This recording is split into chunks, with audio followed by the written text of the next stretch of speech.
Bien, buenos días a todos y a todas. Estamos ya listos para comenzar.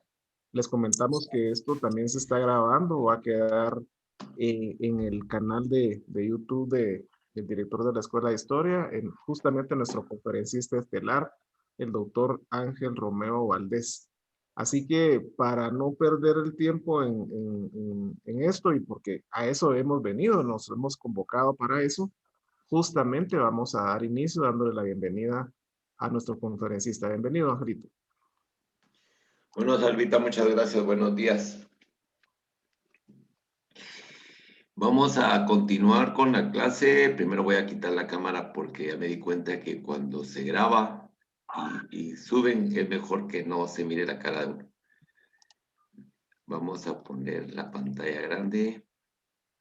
Espérenme, vamos a ver que es un poco lento estos procesos. Las máquinas, no sé, por la mañana amanecen también como medio dormidas. Ahí está.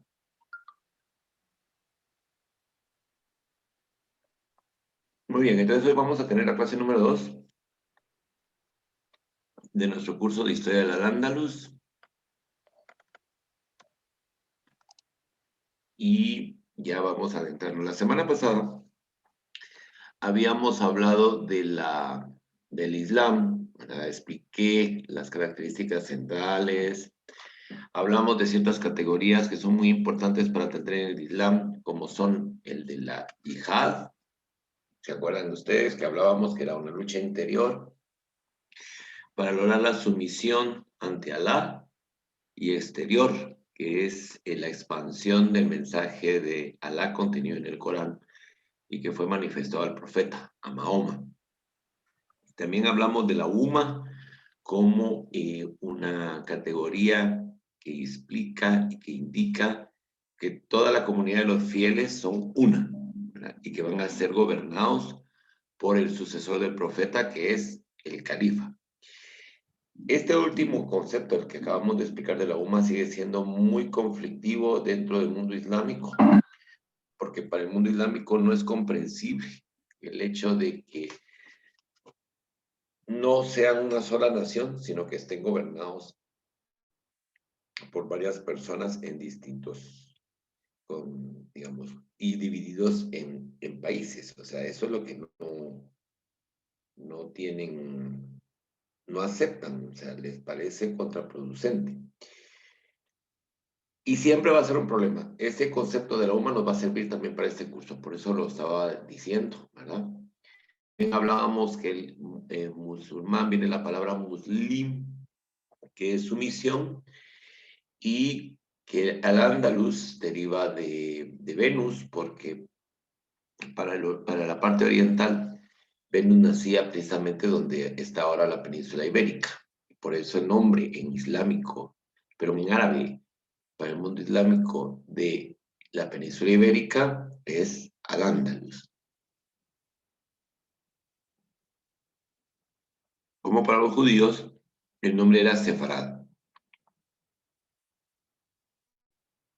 Muy bien, entonces aquí tenemos la fecha del 711, la conquista musulmana.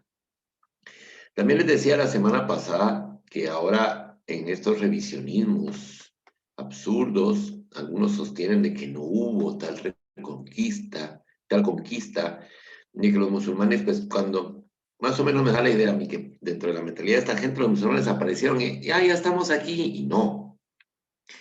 Obviamente que hubo batallas, porque vamos a encontrar que la invasión y la posesión de estos territorios se va a dar por dos vías. Uno va a ser las batallas y otro es el pactismo. Ya, en un momento dado van a llegar y va a llegar el obispo del hogar, va a salir, les habla, les dice, bueno, nosotros nos incorporamos, pero ustedes a cambio nos respetan, sí, va, y entramos. En otros lados, sí, por supuesto que sí. ¿Qué había antes de la península que llegaran los musulmanes? Pues estaban los visigodos. Los visigodos cuya capital era Toledo. Vamos a ver, eso les voy a señalar. Toledo, que es aquí, ¿verdad? Donde está justo el puntito rojo es Toledo. En el centro de la península, como pueden ver. Madrid está muy cerquita, está aquí. Bueno, entonces, ese reino visigodo estaba en una crisis profundísima, muy, muy profunda. Y de hecho, después del gran esplendor que van a tener la cultura visigoda, primero van a adoptar los visigodos el cristianismo de versión arriana, posteriormente van a ser unos cristianos de rito latino, sobre todo cuando se empiecen a ver amenazados y entonces se ven en la necesidad de pedir ayuda a los francos, pero ya va a ser muy tarde. Total de que al final llegan los musulmanes y en unas acciones rapidísimas, tipo relámpago, Tariq cruza el estrecho de Gibraltar en el 711 y veremos cómo Tariq ibn Ziyad del 711 al 714, en 3 años, pues llega prácticamente a la cornisa cantábrica. Como aquí hay expertas y expertos en geografía española porque han estado en los otros 2 cursos, se acordarán que la cornisa cantábrica es esta. Quienes no han estado, pues es esto, ¿verdad? Es una cordillera que va a aislar esta zona, como pueden ver en esta zona en verde. Entonces, va a lograr dominar la península y va a ocupar ciudades y en núcleos estratégicos, como ya lo habíamos hablado también, va a establecer los pactos. La presencia, por tanto, la presencia musulmana en la península ibérica tiene varias etapas. Tenemos el Emirato Dependiente, que lo estudiaremos hoy, del 714 al 756. El Emirato Independiente, del 56 al 929. El Califato, que empezaremos a estudiarlo hoy, de 929 a 1031. Las taifas y las invasiones bereberes, de 1031 a 1246. Eso ya lo vamos a dejar para la otra clase. Y el Reino Nazarí de Granada, de 1238 a 1492. Para poder tener una idea de qué es lo que haremos, por tanto, hoy vamos a estudiar el Emirato Dependiente, el Independiente, y empezaremos a analizar el Califato, porque hoy estamos en la clase 2. La clase 3 la vamos a dedicar a las taifas y a los invasores bereberes. La 4 la vamos a dedicar a Granada. La 5 vamos a dedicarla al arte, por tanto nos vamos a recrear en el arte anterior al Reino Nazarí. Y la última clase vamos a estudiar la Alhambra de Granada. Digamos, eso va a ser lo que vamos a hacer en este curso. Como siempre saben que nos sale una clase de más, entonces ustedes pueden estar ya haciéndose ilusiones de que lo vamos a tener. Por supuesto que lo que estamos viendo obedece a esa necesidad expansiva que el Islam va a tener. El Islam se plantea como una religión proselitista, es decir, todos tienen que ser conversos. Todo el mundo es el mensaje de Alá. Y al igual que el judaísmo, porque en esto se parecen mucho, se dice que una vez sea convertido todo el mundo al Alá, Alá regresará, vendrá al mundo. De hecho, el Islam es de las religiones más similares al judaísmo. Y yo, por ejemplo, desde que leo de estos temas, nunca he leído la expresión judeo-islámico. Y eso que ellos sí tienen muchas similitudes. Los musulmanes no pueden comer carnes de animales con pezuña, como los judíos. Igual. No pueden tomar vino, como los judíos. La Sharia tiene una serie de prohibiciones que si ustedes se van al libro de los números, es lo mismo.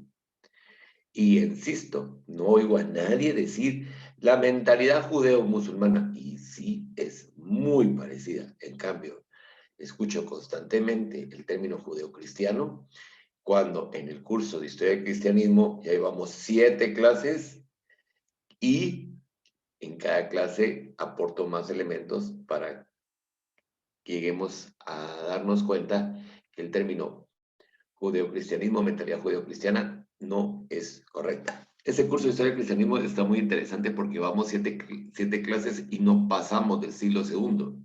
Bueno, en la última clase ya llegamos al siglo III. Entonces, si seguimos así, creo que primero vendrá el juicio final y la parucia que terminemos, pero bueno, se los cuento solo como anécdota. Bien, entonces, digamos, lo que va a ser el Andaluz y su historia se va a entender. Por favor, no los micrófonos, si cuidaran más eso. Micrófonos. Gracias. Entonces, la llegada de los musulmanes a la península ibérica se entiende dentro de este proceso de expansión del Islam. La primera expansión la vamos a tener con Mahoma, porque empieza su predicación en el 622 hasta el 632 que muere. Y ahí es cuando vamos a tener en el 622 la huida de Mahoma de Medina a la Meca, de la Meca a Medina, luego la reconquista de la Meca y la conquista de gran parte de la península arábiga. Luego los primeros califas, que son sucesores de Mahoma, del 632 al 661, pues todo va muy bien. Pero el problema está que Mahoma no tuvo hijo varón, sino mujer, Fátima. Y entonces al momento de establecer a su tercer sucesor, ahí es donde todo se quiebra. Unos dicen de que es Ali, otros dicen que es Abu Bakr. Y al final Ali lo matan. El martirio de Ali da origen a uno de los grandes grupos del Islam, que es el chiismo. El chiismo es el Islam practicado en Irán, para que nos vayamos a hacer una idea. Y su sede principal de los santos lugares del chiismo, aparte de la Meca, Medina y Jerusalén, está en Kerbala, en Irak. Luego tendremos el califato Omeya, que va a trasladar digamos, de Arabia Saudita el centro del Islam, lo traslada a Damasco. En este califato Omeya, durante digamos, su extenso mandato, más o menos de un siglo, es cuando llegan precisamente a la península ibérica. Posteriormente va a haber ahí una confabulación un tanto extraña y veremos el califato abasí, que va a trasladar el centro del Islam de Damasco a Bagdad. Y este califato abasí, de los abasides, dura del 750 al 1258. Este hecho es importante para lo que estamos analizando. ¿Por qué? Porque cuando los abasíes llegan, destronan a los omeyas, matan a todos, pero se salva uno. Ya veremos el nombre del señor. Este logra huir, llega con sus parientes que están en la península ibérica, en Al-Ándalus, y se hace del poder, y es cuando llegamos a ver el califato independiente. Solo los que eran sucesores directos del profeta podían ser califas, y lo que gobernaban era un califato. Los demás dependían del califato. Al momento de producirse esa decisión es cuando se da una de las grandes crisis dentro del mundo islámico, porque ya tenemos dos califas. Entonces, ¿cuál de los dos califas es el descendiente o es el sucesor del profeta? Ahí es donde empezaban las grandes discusiones y las grandes peleas por la sucesión. Por tanto, aquí ya tenemos un esquema. Tenemos una invasión musulmana con el fin del reino en el 711. Esa fecha es fundamental, no olvidarla, 711. Luego ya vemos cómo ese territorio de Andaluz pasa a ser una provincia, pero en el 756 Abderramán I se proclama emir de Córdoba. Emir ya es como un emirato, ya es una entidad muchísimo más organizada y con mayor peso dentro del califato que una simple provincia. Y ahí es cuando tenemos el Emirato de Córdoba. En el 929, Abderramán III se proclama califa. O sea, ya vemos otro califato. Y luego, al morir, al terminar este califato, porque va a haber una crisis tremenda. Hay una cosa bien interesante, la literatura musulmana que se va a desarrollar en el Al-Ándalus tendrá sus puntos culminantes en estos procesos de crisis. Cuando se pasa de uno al otro, vamos a encontrar una literatura exquisita.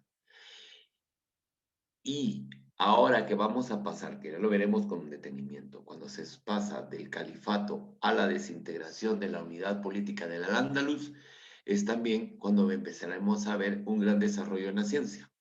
Es impresionante lo que sucede, a excepción de 2 momentos donde va a haber un claro retroceso. Entonces tenemos los territorios taifas. Los taifas van a ser 3 momentos. Se destruye el califato, se desintegra el califato, tendremos los primeros reinos taifas. Luego, ante el caos que esto provoca, hay algunos que llaman a los bereberes a que les vayan a auxiliar, que ya tienen un reino organizado en el norte del África, que son los almorávides. Los llaman, llegan los almorávides, y tenemos entonces el imperio almorávide, que ya va a comprender también la península, o partes de la península. Luego, se rebelan otra vez los locales y surgen los segundos reinos taifas, que va a estar en esta fase. Otra vez, vuelven a llamar a otras tribus bereberes y llegan los almohades, 1172. Sacan a las almohades, vamos a tener terceros reinos taifas. Ganan los cristianos en una guerra, entonces surge el reino nazarí de Granada. Entonces esas, digamos, son las fases. Ahora, entre esto, el emirato y el califato, tenemos el esplendor de la civilización del Al-Ándalus. Esta civilización del Al-Ándalus tendremos importantes avances técnicos y culturales, sobre todo en la agricultura. Es un contraste impresionante. ¿Por qué? Primero, estos van a desarrollar la agricultura en la zona geográfica más apta para esta tarea de la península, que es el Levante en el Mediterráneo. Toda esa zona mediterránea es agrícola, la parte de la meseta no. Ni la y bueno, y también hay una parte del Valle del Ebro que también es agrícola. En la parte del río, del Valle del Ebro, introducen el arroz. Entonces esa es una zona que tuvo esa característica arrocera, y sobre todo en la desembocadura, en el delta, también va a haber un aprovechamiento impresionante, y ya lo vamos a ir viendo más adelante. Y también vamos a ver un desarrollo de las relaciones comerciales con Oriente, por supuesto, porque son como sus parientes. Así como lo que comentábamos ahora con Kevin Cordón, ¿verdad? Que todo el mundo es pariente de él, pues igual ellos eran parientes porque son primos. Este esquema lo hemos visto muchísimas veces. Quienes han llevado el curso de Historia de España, en principio se lo tenían que aprender de memoria, pero les disculpaba las fechas. Pero el orden sí lo tenían que tener. Entonces, aquí es una otra manera de poder visualizar, digamos, este proceso. Con el Emirato dependiente de Damasco, del 711 al 756. Entonces vamos a tener, como lo que hemos explicado tantas veces, la conquista de la península ibérica. La conquista de la península ibérica se lleva a cabo por 2 vías, ya se los había contado. Conquista y pacto. Estamos en el 711. A finales del siglo XV y principios del siglo XVI, cuando se da la expansión castellana después de la invasión, veremos que se siguen los mismos conceptos, conquista y pacto. Porque aquí hay unos territorios que fueron incorporados por pacto. Lo que pasa es que de eso hablamos muy poco, porque nos gusta más la parte violenta. Pero, por ejemplo, las Verapaces fue un pacto. ¿Ya? No fue una conquista bélica, como en el caso de la región Canchiquiliquiché. Pero bueno, no es Guatemala, solo es para decirle cómo siglos después este concepto sigue presente. Concepto y pacto. La batalla de Poitiers del 732 marca el freno que les hacen a los musulmanes, los francos, cuando Carlos Martel sale con sus tropas y los pone en cintura. Y esto va a provocar que los francos organicen en la zona pirenaica, tanto del lado de lo que hoy es España como de lo que hoy es Francia, organizan lo que se va a denominar la marca hispánica. La marca hispánica, por tanto, es el tapón establecido militarmente. Esto va a determinar que en las zonas de las provincias del norte de lo que hoy es Cataluña no exista influencia musulmana, porque no pudieron entrar, se los impedían los francos como protección. Y como lo dijimos en el curso pasado, Esa era la zona natural de paso del Al-Ándalus al resto del continente. Otra cuestión importante es que esto, tanto la batalla de Poitiers y el establecimiento de la marca hispánica, determinará que para buena parte de los siglos 8, 9 y 10, para la Europa de aquel entonces, que se denominaba cristiandad, el fin del mundo era en la península, en los Pirineos.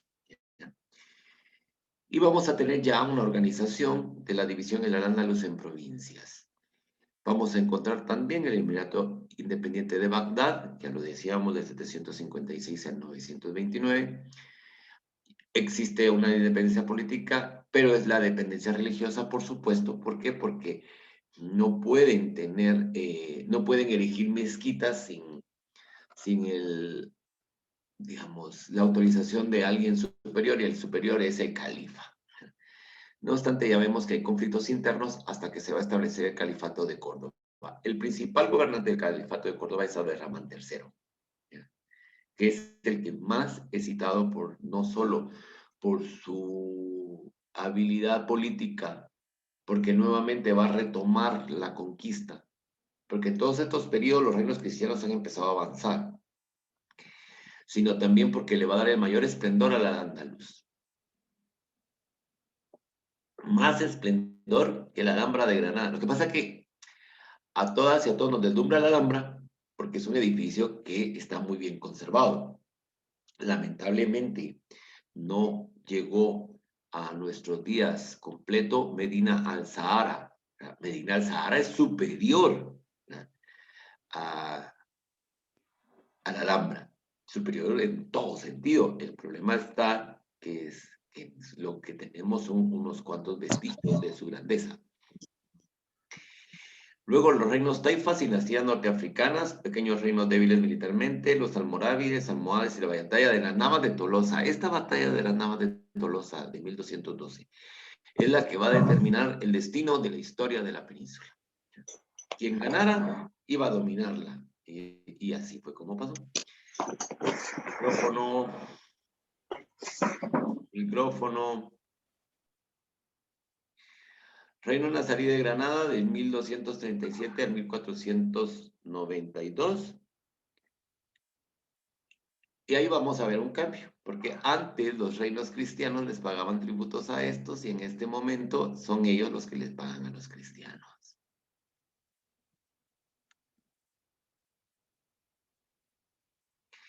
Una línea del tiempo, pero aquí nos vamos a detener más en los mapas, porque ya esto ya lo hemos dado hasta la saciedad. Vean cómo primero tenemos aquí que no llegan a la parte norte, la cornisa cantábrica, que es esto. País Vasco está aquí. Bueno, este es el país en la actualidad. Esto es País Vasco, Cantabria, Principado de Asturias, Galicia. Aquí vemos la marca hispánica, esto café, que ven aquí más oscuro. Esta es la marca hispánica, que comprende a 3 o casi las 4 provincias catalanas, la parte pirenaica. Estos son los puros Pirineos, justo. Pero aquí tendremos un gran desarrollo de cultura musulmana, aquí. Luego podemos ver cómo ya la frontera del Al-Ándalus se está corriendo, porque eso quiere decir que, como lo veremos más adelante en un mapa, cómo estos reinos empiezan a ejercer presión sobre la frontera. Aquí ya tenemos un mapa con los reinos taifas, donde vemos cómo todo este territorio se vuelve en una serie de pequeños paisitos. Y aquí estarán ya posteriormente, a partir de 1212, con la batalla de las Navas de Tolosa, los reinos que se van a establecer en la península de Al-Ándalus, que van a ser Portugal, Castilla, Navarra, Aragón y Granada. A mí me encanta esto. O sea, es como un pequeñito chivo para poder seguir dando la clase. Este chivito nos va a servir más adelante, lo voy a volver a retomar. Porque vamos muy, bueno, yo voy muy lento, ustedes no. Vamos a empezar entonces a hablar de este territorio. Esto va a ser el territorio del Andaluz durante el periodo del Califato Omeya. Aquí tenemos otra vez la península, la cornisa cantábrica, lo repasamos. Aquí es el avance cuando llegan hasta la batalla de Poitiers, que nuevamente los vuelven a regresar a su territorio inicial, que va a ser en la península.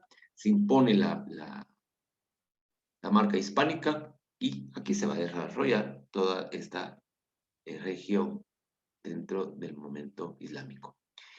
Bueno, los omeyas, ¿quiénes son? Porque siempre estamos diciendo, ay, la dinastía omeya, el califato omeya y tal. Pues los omeyas fueron un linaje árabe que ejerció el poder califal. Primero en Oriente, con capital en Damasco, y luego en el Al-Ándalus, con capital en Córdoba. Córdoba es esa precisamente capital inicial del Al-Ándalus. A partir de la creación del reino nazarí, ese poder se trasladará a Granada, pero Córdoba, por eso es Córdoba, y merece la pena verse por la gran influencia musulmana que tiene. Entonces tenemos el emirato dependiente del califato omeya de Damasco. Bueno, entonces el Al-Ándalus, ya lo dijimos, el estado creado en la península ibérica por los musulmanes será un emirato en el Al-Ándalus. Y este emirato va a depender del califato de Damasco y dirigido por emires, que son los gobernadores árabes. Más adelante veremos la estructura social. En la cúspide están los musulmanes árabes, ¿ya? En la cúspide. Luego tendremos a los bereberes y de último a los esclavos, ¿ya? Dentro de los esclavos vamos a empezar a encontrar algunas, y de hecho de ahí viene el nombre van a derivar también el nombre de eslavos, ¿verdad? Pero ya que son los grupos balcánicos. Miren, este mapa me encanta. ¿Por qué? Porque aquí ya tenemos las distintas ciudades islamizadas. El emirato dependiente va a ser un emirato que va a descansar sobre la urbanización. Y por eso es que aquí van a tener su gran, digamos, logro, porque la península ya estaba urbanizada desde antes del imperio romano. Entonces solo era ir aprovechando y tomando esto. Un dato que quisiera aportar también es el hecho que vamos a encontrar que esta zona es la única donde veremos que en un momento dado serán expulsados. En otros territorios ya no lo vimos. ¿Ya? En otros territorios pues se quedaron siendo musulmanes y tienen una cultura islámica y tal. Nombres interesantes que nos van a ir sirviendo. Zaracusta, que es el actual Zaragoza, que viene del nombre de César Augusta, que es su nombre en latín, pasó a ser Zaracusta y él es la actual Zaragoza. Barcelona, ¿verdad? Que ahora es el actual Barcelona, que hay algunos y algunas que se mueren tanto por estos. Bueno, entonces ahí. Luego aquí está, lástima que este cartel lo tapa, Madrid. En la actualidad todavía hay alguien que ustedes le escucharán decir Madrid, ¿verdad? Pero es la pronunciación anterior musulmana. Y obviamente lo dice como decir, bueno, antes se llamaba Madrid. Aquí está Madinat al-Sahara, Medina al-Sahara, que va a ser como una gran ciudad que va a construir Abraham III, que fue un edificio, un complejo gubernamental que sorprendió al mundo. Y así podríamos ir viendo más ciudades, por supuesto. Como ven, también abarcó lo que actualmente es Portugal. Entonces aquí, capital del califato, que va a ser Córdoba, Cúrtuba, como lo pueden ver aquí, Cúrtuba. En verde encontramos las ciudades islámicas. En azul encontramos las ciudades cristianas, que aquí las pueden buscar con lupa, que no nos aparecen. Luego tenemos los castillos, que son estos. Y las batallas con las fechas. Y en fin, este es un mapa muy bonito.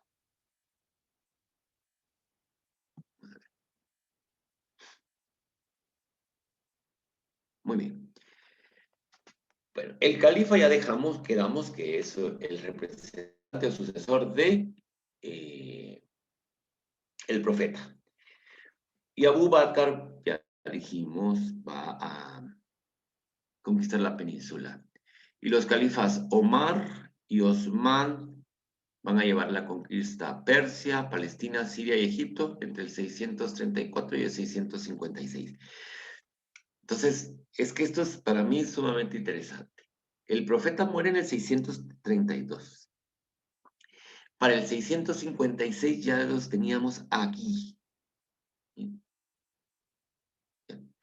Para el 632, 56 los teníamos aquí. Para el 711 ya están aquí y ya llegaron aquí. ¿Qué los movió? ¿Qué movió a estos que estaban en organización tribal, que vivían peleándose, a crear lo que estamos viendo en el mapita del lado derecho? O sea, eso es un imperio lo que está ahí. Los omeyas están dominando toda esa parte meridional del mundo. Es algo que llama la atención. Y obviamente si a nosotros nos llama la atención, a nosotros nos llama la atención, imagínense a los musulmanes cuando estudian su historia y decir, miren, nosotros dominamos todo esto y ahora nos están dominando en nuestro territorio, eso debe ser muy duro. Entonces van a establecer en Damasco la capital y dividieron en provincias, emiratos gobernadas por emires, ya lo dijimos, entonces ya podemos avanzar. A nosotros nos interesa esta, ¿verdad? ¿Por qué? Porque aquí es donde vamos a ver que entra en nuestra descripción, la península ibérica, como pueden ver, estar aquí, ¿verdad? Y también nos va a interesar esta. ¿Por qué? Porque en este momento se organiza el califato de Córdoba y prácticamente ya salimos. Este esquema es muy bonito porque nos va a permitir ver todo lo que va a ser el desarrollo del Islam. Porque y uno siempre piensa, bueno, vas a ver, si los musulmanes me han dicho que la cultura musulmana nos legó a Occidente la ciencia, como la física, la astronomía, la medicina, que tenía grandes avances y tal, ¿por qué frenaron? Pues sus frenos van a obedecer a dos. Uno, en el intento constante de estar queriendo regresar siempre a lo que ellos denominaban el origen del Islam, y segundo, a las amenazas externas que al final triunfaron y los dejaron pues en una condición de dependencia cuando habían tenido un gran poder. Ahí ya tienen una explicación. Muy bien, hacia el año 740 el califato ya se hallaba debilitado por las luchas en el seno de la propia familia omeya. Después del asesinato de todos, el único sobreviviente de los omeyas, Abdel al-Rahman, pero Aberrahman se le llamó ya en castellano, se exilia al Magreb, refugio de todas las disidencias debido a su alejamiento de las capitales califales. Y del Magreb pasa acá. Entonces ya se va a establecer un emirato independiente hasta llegar ya al califato. Por favor, micrófonos. Micrófonos. Entonces aquí pueden ver ustedes cómo ya estamos viendo reduciéndose. Es que hay una cuestión interesante. Si tenemos que la cabeza de la organización, desde que estábamos con el Emirato Dependiente de Damasco, era en Córdoba, obviamente que esta zona es del norte, les queda muy lejos para poder crear una defensa constante y continua.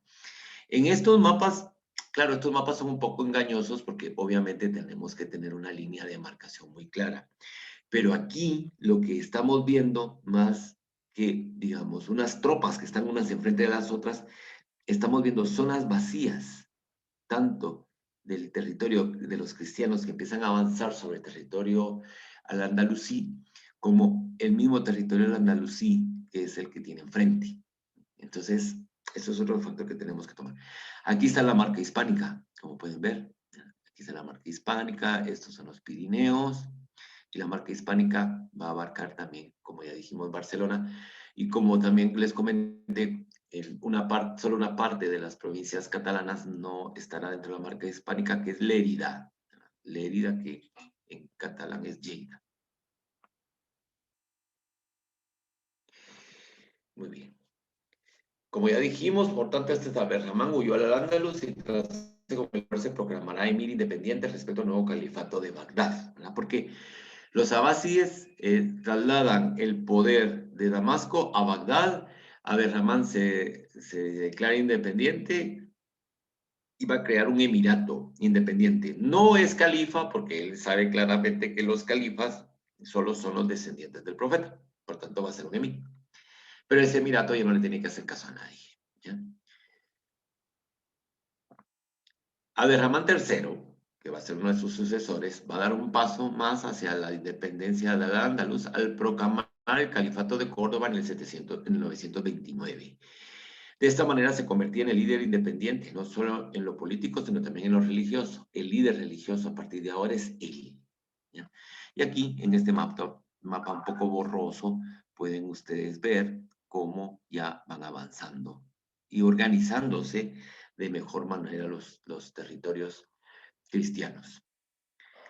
Esa parte ya la estudiamos, por tanto, como ven, no me estoy deteniendo ni a decir ni quiénes son, qué hacen y todo lo demás, porque eso ya está sabido.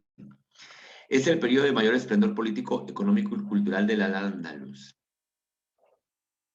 pero el menos conocido, sobre todo en nuestras tierras, debido a que el esplendor de la Alhambra pues, nos cautiva.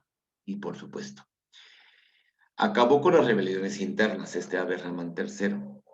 Se proclamó califa, va a romper con Bagdad y ejerce un poder absoluto. Es juez supremo, general de los ejércitos, jefe espiritual en el Al-Ándalus y en el norte de África.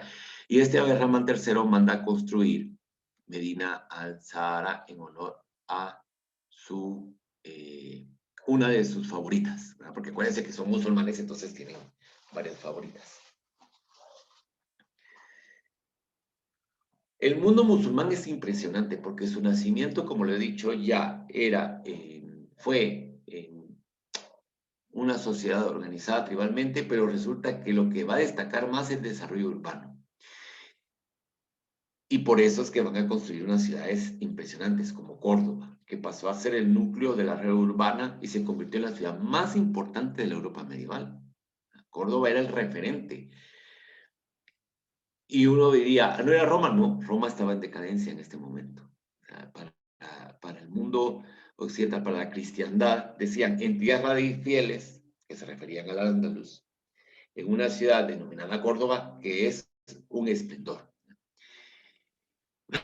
Y por tanto, Córdoba también va a emular a Damasco y a Bagdad, ¿verdad? En cuanto a la importancia que va a tener.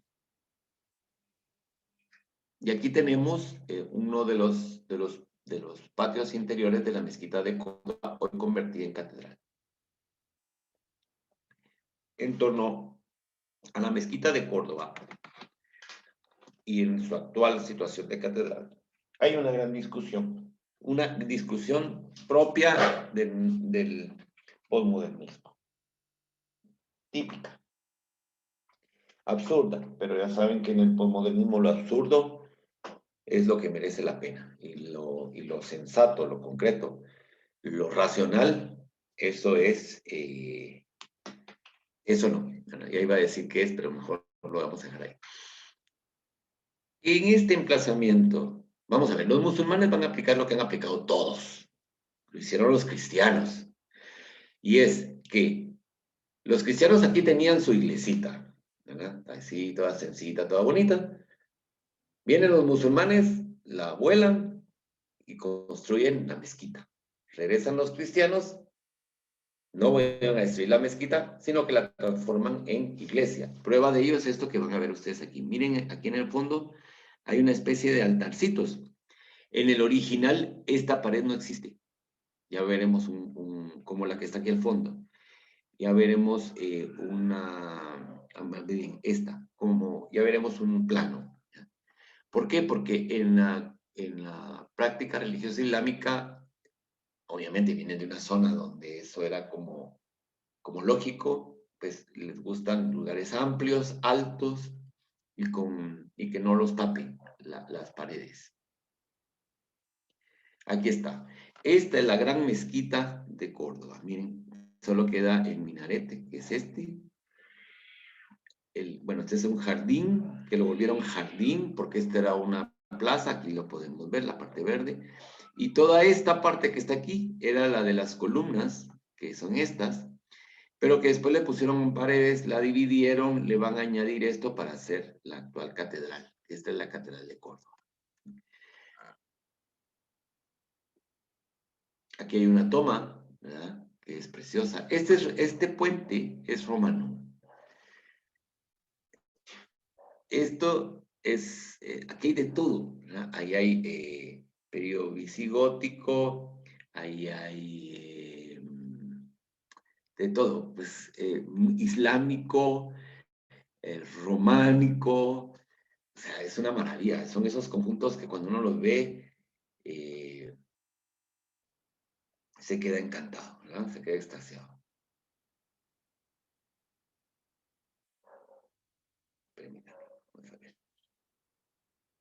A ver si esto camina. Ay, ay, ay, ay. Interior, ¿no? Una toma de un interior. Ah, no, perdón, este no es el interior de la Catedral de Córdoba. Este es el interior de lo poco que queda en pie de Medina al Sahara. Hay una novela preciosa de Abderramán III donde narra por qué hace esta ciudad, y la hace porque dice: tú eres tan hermosa y tengo que hacer un recinto en el cual tu belleza no quede emulada. Se lo dice a su favorita y manda a construir todo esto. Es que todas esas partes novelescas, esas partes románticas, son ciertas, o sea, sí pasaron en el mundo islámico. Y aquí lo vemos.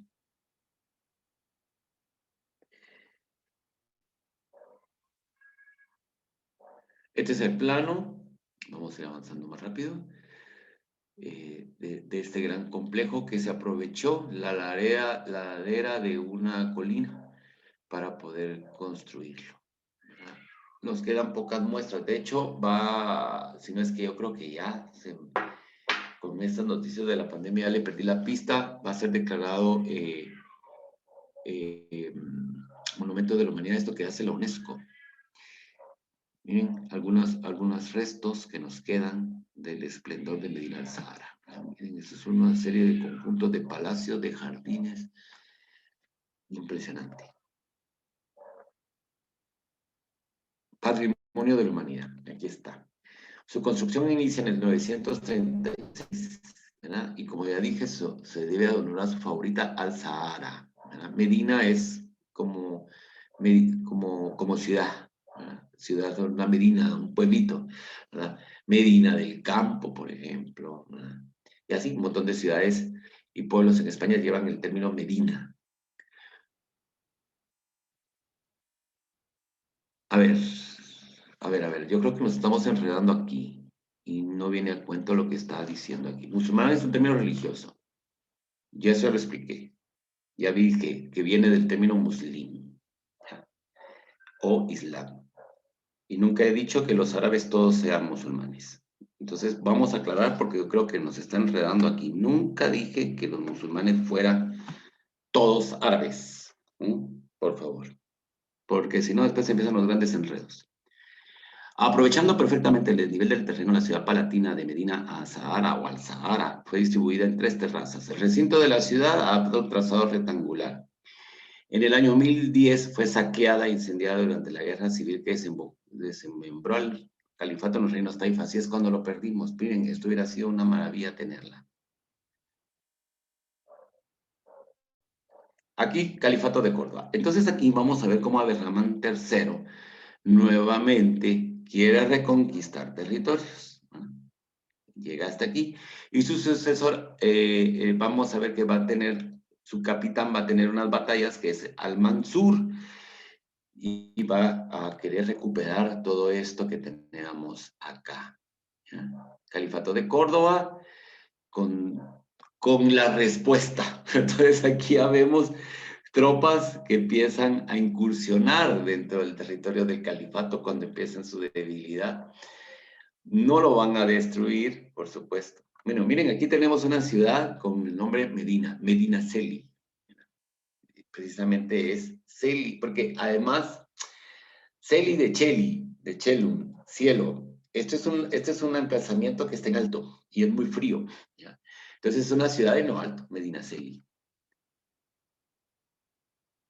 Aquí está la organización social, que es lo que les hablaba. Vamos a tener en la cúspide árabes y sirios, políticos y grandes señores. Todos estos son musulmanes, ¿no? Tanto los árabes y sirios que están en la cúspide, los bereberes y pequeños señores y humildes. Los bereberes son del norte del África, islamizada durante el avance musulmán en todo el norte.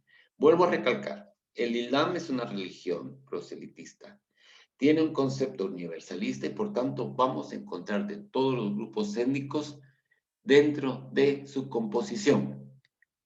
Tenemos árabes, por supuesto, que son de Nace, tenemos persas, que no son árabes, pero son musulmanes. Estos persas son de Irán. Egipcios, que no son árabes, no son persas, ¿no? Y van a incorporar otros grandes elementos dentro de la mentalidad musulmana. Aquí estamos hablando, cuando hablamos de los persas que se islamizan, cuando hablamos de los egipcios que se islamizan, estamos hablando de dos grandes culturas de milenario desarrollo, ¿ya?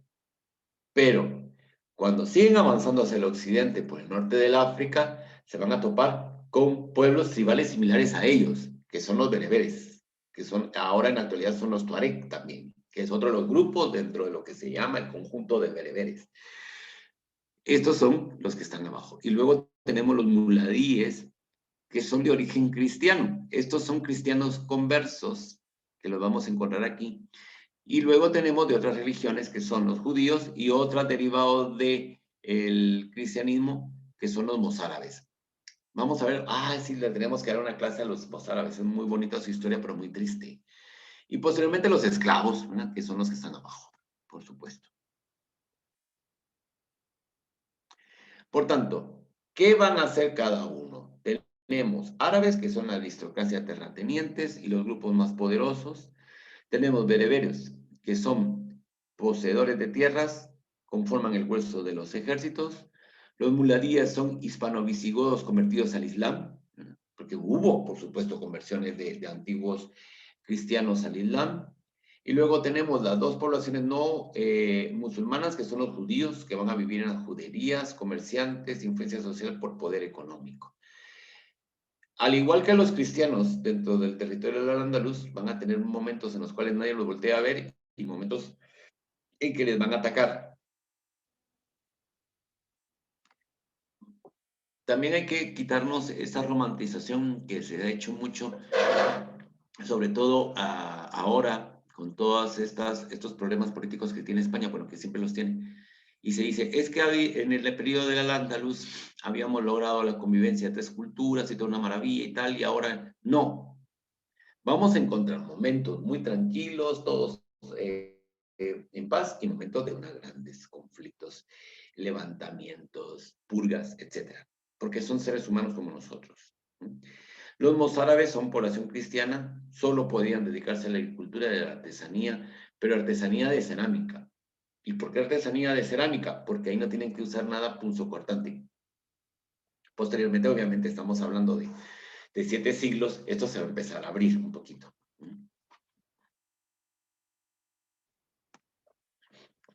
Políticamente hablando, por tanto, tenemos un califa que se va a encargar de los religiosos y militares. Un primer ministro que es el yajif, los visires que son ministros, los valíes que van a dirigir provincias, y los judíos y los cristianos pagaban impuestos por mantener su fe. Y ese impuesto es la jizya. Pagan para mantener su fe. Entonces, cuando un judío o un cristiano ya no quería pagar y no quería irse, pues se convertía al Islam. Entonces, así dejaba de pagar, por supuesto. ¿Cómo era la economía? Pues la economía del califato se va a observar un predominio de una economía agrícola de tendencia autárquica entre el comienzo de la invasión musulmana y el reinado de Abderramán II. El concepto es que toda la tierra es de Alá. Alá mandó al profeta, el sucesor del profeta es el califa es el propietario de todas las tierras y el califa nos da esa tierra en usufructo. Posteriormente eso va a ir cambiando, por supuesto, ¿verdad? Pero siempre va a estar subyacente que la tierra la posee el jefe, ¿verdad? Es un poco como una organización muy socialista. Piden asistencia, da paso al nacimiento de una economía comercial de base monetaria, la cual se sitúa cronológicamente entre Aberramán II y el mandato del primer califa cordobés, Aberramán III. Antes no había moneda. Es que siempre hay una cosa interesantísima. Los romanos tenían moneda, llegan los germanos, desaparece la moneda, se establece el reino visigótico, empiezan a acuñar moneda, llegan los musulmanes, se pierde la moneda y nuevamente vuelve a aparecer ya con Aberramán II y Aberramán III. ¿Por qué? Porque empezamos a detectar un proceso de comercialización importante, ¿verdad? Y se amplían los mercados. Hay una concentración, por tanto, de población urbana que necesita alimentos, vestido y vivienda.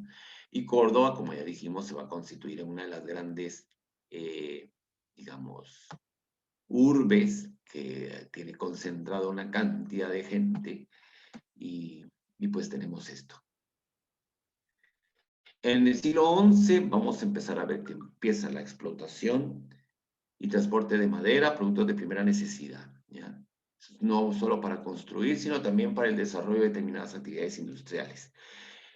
Vemos construcciones de barcos, hay un tratamiento de los metales, de los vidrios, de la cerámica. ¿Por qué? Porque empieza a darse un gran comercio en el Mediterráneo. El Mediterráneo prácticamente en este momento está dominado por potencias musulmanas, tanto en el Mediterráneo oriental como en el Mediterráneo occidental. Y todavía el comercio en el mundo no musulmán sigue siendo una economía agrícola no comercial, es decir, no hay comercio. Poco a poco se empiezan a desarrollar las rutas del Mar del Norte, pero el Mediterráneo no. Y entonces los únicos que surcaban las aguas del Mediterráneo eran los barcos del Islam, tanto del Califato de Córdoba como el Califato de Bagdad. Entonces, eso es lo que determina el por qué están haciendo esto. Y también vamos a ver que hay un rendimiento de cereales cultivados, van a aparecer cultivos como el arroz, ¿verdad? Y van a introducir las técnicas de regadío en la parte de Levante, como ya lo dijimos. El regadío es lo que mejor desarrollaron y es donde van a permitir unas técnicas increíbles. Introducen, por ejemplo, en los productos fructícolas, van a introducir la naranja, el olivo, que también ahora son características de Levante, tanto la naranja como el olivo. Y así vamos a ir viendo otros productos que van, los dátiles, que es una comida obligatoria dentro del mes sagrado del Ramadán, y otros productos. La confitería, el hacer las frutas, porque van a producir frutas, dijimos, higos, dátiles, naranjas. Entonces van a empezar a hacer una técnica, y esa técnica es escarchar la fruta. ¿Qué significa escarchar la fruta? Es lograr su conservación con base a azúcar, ¿ya? Que es el origen de nuestros dulces típicos, el camote, los higos, como los comemos nosotros, las canitas de leche, la melcocha, ¿ya? Viene todo de ahí, ¿ya? Entonces, a mí me hace gracia cuando nos dicen, ay, es que como en Guatemala no hay unos otros dulces iguales, pues sí hay, lo que pasa es que se llaman distinto. En relación ciudad-mundo rural, se amplió con un comercio interurbano, empiezan a darse esas rutas tan importantes como son las de Sevilla, digamos las rutas Sevilla-Córdoba, que van a pasar la Sierra Morena y se dirigen a Toledo, que está en el centro de la península, a Zaragoza, que están al nordeste, Tudela o Lérida, que son esas partes prácticamente cerca de la frontera. Se intensifica, por tanto, el comercio mercantil, ya lo decía, en toda la parte, y se internacionalizan estas rutas comerciales. Entonces, ese gran desarrollo económico mercantil abarca del 925 al 1008, casi un siglo, digamos, de ese desarrollo económico intenso que va a permitir aportar también al mundo occidental todas estas nuevas técnicas y puertos tan importantes para incentivar el comercio, ¿verdad? Bueno, son las 8 y ustedes tienen clases ahora, así es de que nos vamos a quedar aquí, ya tuvimos una idea. Solo les voy a poner la última diapositiva que me hace ilusión. Me faltaban unas cuantas, como pueden ver.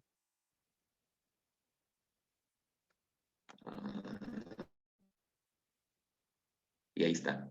Aquí está la referencia para la última parte del comercio. Aquí, como pueden ver en esta parte donde dice bibliografía, está la referencia, porque como va a quedar esto grabado, pues entonces así ya lo tenemos ahí a mano.